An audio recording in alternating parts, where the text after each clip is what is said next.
Chers amis, chers élus des Français de l'étranger, bonjour. Le 11 novembre dernier, comme chaque année, comme chaque élu des Français de l'étranger, j'assistais à la cérémonie du souvenir pour commémorer l'armistice. À Jeddah, nous étions réunis devant la tombe d'un officier français dans le cimetière non musulman. L'attentat s'est produit à 8h30. L'explosion a interrompu le discours du consul général. J'ai vu des blessés allongés sur le sol, du sang. Une panique généralisée a suivi. Des gens se ruaient vers la sortie du cimetière sans plan d'évacuation, au risque de se retrouver face à une deuxième vague. Dès 9h12, les citoyens américains résidant en Arabie Saoudite étaient informés par un message WhatsApp.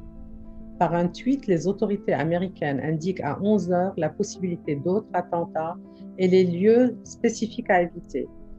Il faudra attendre 12h33 pour que la France publie un communiqué sur l'événement du matin, tandis que l'information tourne déjà en boucle dans les médias.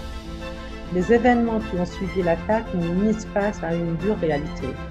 Nous n'étions pas préparés à un tel événement, notamment au niveau structurel. J'ai constaté l'absence totale d'anticipation et de plan d'évacuation. J'ai observé le chaos total qui a suivi par un manque d'encadrement et de communication. J'en ai souvent discuté avec Olivier Cady pour que nous puissions mieux protéger tous ceux qui pourraient être un jour à leur tour directement exposés.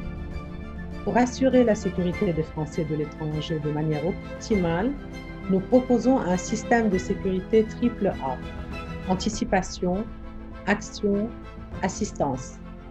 Premièrement, une veille pour anticiper. Deuxièmement, une procédure d'action d'urgence immédiate, rapide et efficace lors d'un attentat ou une catastrophe. Troisièmement, un système d'information contactant immédiatement la communauté française pour lui permettre de réagir de manière appropriée. Tout retard, tout manque à ces trois niveaux peut avoir des conséquences tragiques.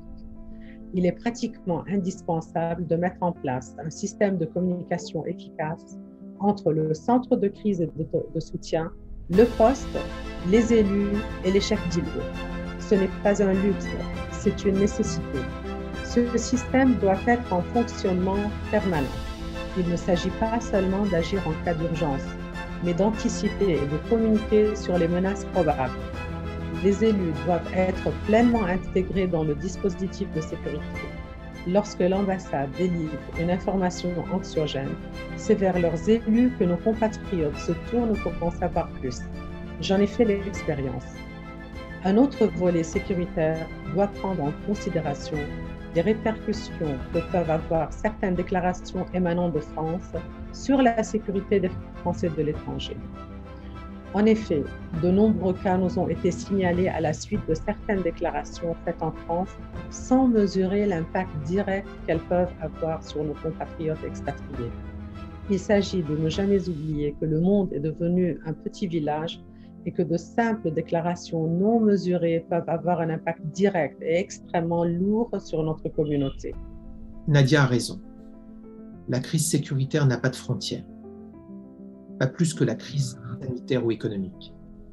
Le 11 novembre dernier, j'ai salué le sang-froid, le courage et la lucidité de Nadia, qui a eu la présence d'esprit de rassembler nos compatriotes sans véhicule, de les ramener chez elle, puis de faire raccompagner chacun d'entre eux. Une Française, choquée, m'a raconté la panique qui a suivi l'explosion, sa peur d'être isolée dans un quartier populaire dans de telles circonstances, sa reconnaissance envers Nadia de l'avoir orientée pour se protéger, puis évacuée du cimetière et de l'avoir enfin accueillie chez elle.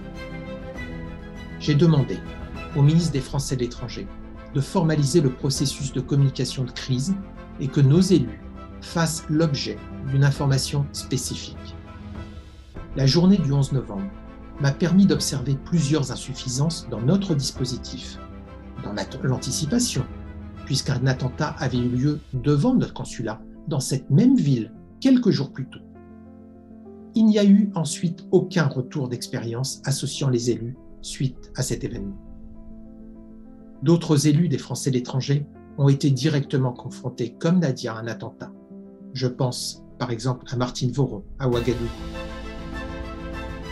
En Équateur, La conseillère consulaire Tania Bricard était auprès de Français traumatisés et ruinés par le tremblement de terre à Manta en 2016. Et que dire du séisme et tsunami au Japon en 2011? Même altruisme de la part de Thierry Consigny, qui participait au secours depuis l'ambassade, où il dormait 3 heures par nuit. Tous les élus ont un rôle à jouer dans ces circonstances qui impliquent le centre de crise. Notre liste, libre et indépendant, fait de la sécurité des Français de l'étranger un de ces chantiers prioritaires pour notre action. Nous proposons un système de sécurité AAA, anticipation, action, assistance, qui associe les élus des Français de l'étranger à tous les niveaux. Je vous remercie.